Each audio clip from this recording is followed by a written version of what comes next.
See, one of the patterns you want to see is that it broke previous resistance. That's the previous resistance line. It didn't break it here. If you go back to the last resistance line, when it pulled down, it didn't come back up.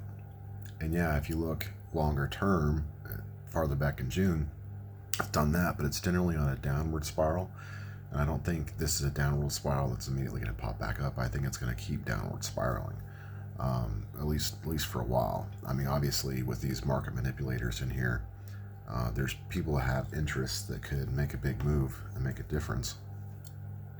But let's take a look at Activision real quick, just because they're also a tech company. A lot of these, downs, they can come up. Like, this is a good situation where it's overcome previous resistance to go up, and it's done very, very well.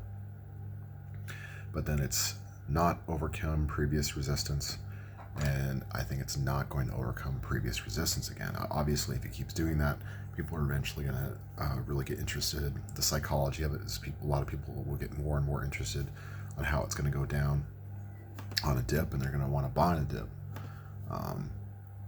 But if you look at it, its previous resistance is bad.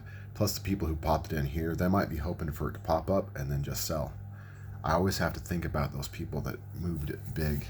I mean, there's a lot of individual buyers that are mixed in, but someone with a lot of money pushed it up, and they could be waiting for it to do whatever they want, and they can slam it down just as hard.